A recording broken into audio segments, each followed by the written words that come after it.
Assalamualaikum warahmatullahi wabarakatuh. Halo semuanya, perkenalkan saya Hendri Arianti dari Program Studi Bimbingan dan Konseling Angkatan 2022, Fakultas Keguruan dan Ilmu Pendidikan Universitas Lambung Mangkurat. Dengan NIM 2210123120003 yang akan membahas topik mengenai faktor-faktor yang mempengaruhi belajar di era digitalisasi. Video ini dibuat untuk memenuhi tugas ujian akhir semester dalam mata kuliah Psikologi Belajar yang diampu oleh Ibu Dr. Ririanti Rasmayani Jamain SPC MPD. Pertama-tama mari kita kenali beberapa faktor yang mempengaruhi proses belajar dari lingkungan belajar, motivasi, dan manajemen waktu. Lingkungan belajar menjadi elemen yang penting dalam faktor-faktor belajar. Kondisi tempat belajar, apakah itu nyaman, tenang, dan bebas dari gangguan, dapat berpengaruh langsung terhadap tingkat konsentrasi dan efektivitas pembelajaran tersebut. Sebuah lingkungan belajar yang baik dapat menciptakan suasana yang kondusif yang memungkinkan individu untuk fokus dan memaksimalkan hasil belajar mereka.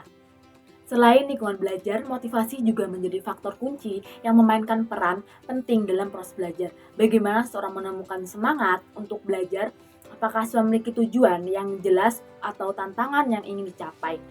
Motivasi ini dapat menjadi pendorong utama untuk mencapai keberhasilan dalam pembelajaran. Dengan adanya motivasi yang kuat, individu cenderung lebih tekun bertahan dalam menghadapi kesulitan dan lebih menyerap materi serta menerapkan pengetahuan yang diperolehnya. Selanjutnya, manajemen waktu juga menjadi faktor dalam memastikan efisiensi belajar. Kemampuan untuk merencanakan, mengorganisir, dan mengalokasikan waktu secara efektif dapat meningkatkan produktivitas belajar dan mengurangi tingkat stres yang mungkin timbul akibat tugas-tugas yang menumpuk. Dengan menyadari dan mengatasi faktor-faktor ini, seseorang dapat meningkatkan kualitas dan hasil dari pengalaman belajarnya. Faktor selanjutnya dalam perjalanan ini kita akan menggali lebih dalam tentang setiap faktor dan mencari solusi yang dapat membantu meningkatkan kualitas belajar kita. Permasalahan dan tantangan perkembangan zaman. Dalam menghadapi perkembangan zaman yang cepat, berbagai permasalahan dan tantangan pun muncul, mempengaruhi berbagai aspek kehidupan termasuk di bidang pendidikan. Teknologi yang semakin pesat menjadi salah satu permasalahan utama, menciptakan perubahan dalam pola belajar, bekerja, dan berinteraksi. Definisi permasalahan ini terkait dengan kesulitan adaptasi terhadap perkembangan teknologi yang terlalu cepat. Faktor-faktor penyebab permasalahan tersebut mencakup ketidakseimbangan akses teknologi, kesenjangan generasi digital, dan melibatkan permasalahan dalam pendidikan dan peluang antar kelompok sosial. Sementara itu, permasalahan dalam digital menciptakan divisi antara mereka yang mudah beradaptasi dengan teknologi yang baru dan mereka yang kesulitan menyesuaikan diri. Definisi pendidikan dalam jurnal menurut Pristiwanti, Badariah Hidayat dan Dewi 2022 adalah dari Kamus Besar Bahasa Indonesia, KBBI. Kata pendidikan berasal dari kata didik, serta mendapatkan imbuhan PE dan akhiran AN, sehingga kata ini memiliki pengertian sebuah metode, cara, ataupun tindakan bimbingan. Dapat didefinisikan, ajaran ialah sebuah cara perubahan etika serta perilaku oleh individu atau sosial dalam upaya mewujudkan kemandirian dalam rangka mematangkan atau mendewasakan manusia melalui upaya pendidikan dan pembelajaran. Menurut Slamet PH 2001 dalam buku Sutiah 2016, pembelajaran merupakan pemberdayaan peserta didik yang dilakukan melalui interaksi perilaku pengajar dan perilaku peserta didik, baik di ruang maupun di luar kelas. Karena proses belajar mengajar merupakan pemberdayaan peserta didik, maka penekanannya bukan sekadar penguasaan pengetahuan tentang apa yang diajarkan secara logis, tetapi merupakan internalisasi tentang apa yang diajarkan sehingga tertanam dan berfungsi sebagai muatan nurani, dihayati serta dipraktekkan oleh peserta didik tersebut. Faktor-faktor penyebab permasalahan teknologi yang pertama, ketidakseimbangan akses teknologi. Menurut Sinta 2022, mengatakan ketidaksetaraan dalam akses teknologi dapat muncul karena perbedaan ekonomi dan infrastruktur di berbagai wilayah. Hal ini dapat mengakibatkan kesenjangan pendidikan, di mana kelompok dengan akses terbatas mengalami keterbatasan dalam pembelajaran.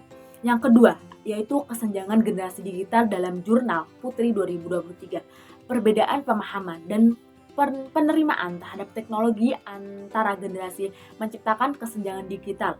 Generasi yang lebih tua mungkin mengetahui kesulitan dalam mengaplikasikan teknologi baru, sementara generasi muda lebih cepat beradaptasinya. Yang ketiga, yaitu kurangnya literasi digital. Tingkat literasi digital yang rendah di kalangan masyarakat dapat menjadi hambatan dalam memahami dan menggunakan teknologi dengan efektif. Kurangnya pemahaman terkait dengan resiko dan manfaat teknologi dapat menghambat kemajuan. Dampak sosial dan pendidikan. Dampak permasalahan ini mencakup ketidaksetaraan akses pendidikan, kurangnya keterampilan adaptasi, dan meningkatnya tanggung jawab sosial siswa dari kelompok dengan akses terbatas. Mungkin kesulitan mengikuti pembelajaran online, sementara kurangnya keterampilan adaptasi dapat mengakibatkan partisipasi dalam masyarakat yang semakin terhubung secara digital. Solusi umum mengatasi permasalahan teknologi, yang pertama, kolaborasi lintas sektor, yaitu kerjasama antara pemerintah sektor swasta dan lembaga pendidikan diperlukan untuk menyediakan akses teknologi yang merata. Program kemitraan yang dapat memastikan distribusi perangkat dan akses internet yang adil. Program literasi digital, yaitu implementasi program literasi digital di semua tingkat pendidikan dan masyarakat dapat membantu mengurangi kesenjangan generasi digital. Pelatihan intensif untuk meningkatkan pemahaman tentang teknologi dapat membantu mengatasi kurangnya literasi digital. Peran layanan BK dalam belajar. Yang pertama, bimbingan karir berbasis literasi digital. Layanan BK dapat memberikan solusi spesifik dengan menyediakan bimbingan karir yang mencakup literasi digital dan pengembangan keterampilan adaptasi siswa. Siswa dapat dibimbing untuk memahami tren karir di era digital dan mempersiapkan diri mereka dengan keterampilan yang relevan.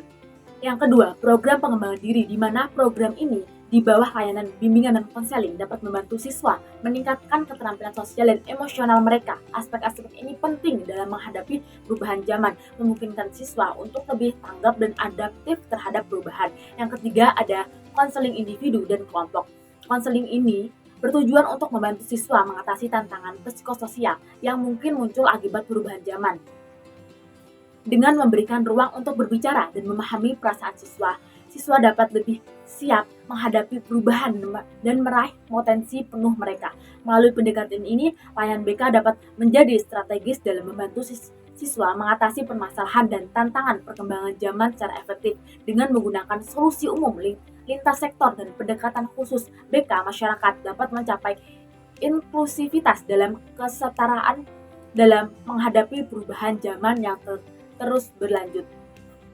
Dalam menghadapi perubahan zaman yang sangat cepat, sangat penting untuk memotivasi dan memberikan dukungan kepada individu agar dapat mengatasi permasalahan dan tantangan yang muncul. Pertama-tama kita perlu mengakui bahwa setiap perubahan membawa peluang baru, meskipun bisa terasa menakutkan, tetapi perubahan berupa mindset pemikiran negatif yang melihat perubahan sebagai peluang untuk pertumbuhan dan pengembangan pribadi dapat menjadi landasan yang kuat untuk selalu berfokus pada pengembangan keterampilan dan literasi digital.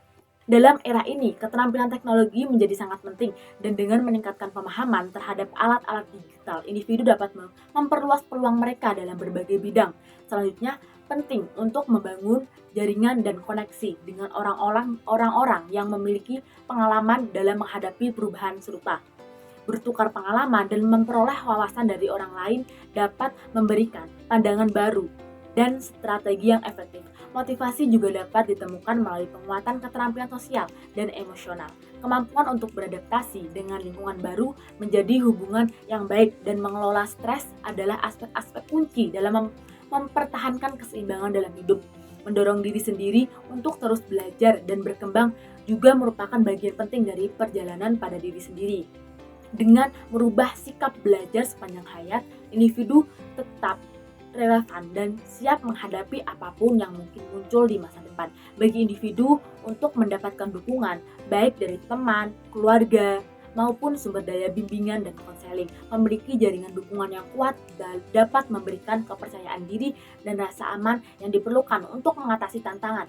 Dengan motivasi, keterampilan yang ditingkatkan, dan dukungan yang memadai, setiap individu dapat merangkul perubahan dengan keyakinan dan mencapai potensi penuh mereka di era yang terus berubah ini. Sekian dari saya. Jika ada salah kata, mohon maaf. Wassalamualaikum warahmatullahi wabarakatuh.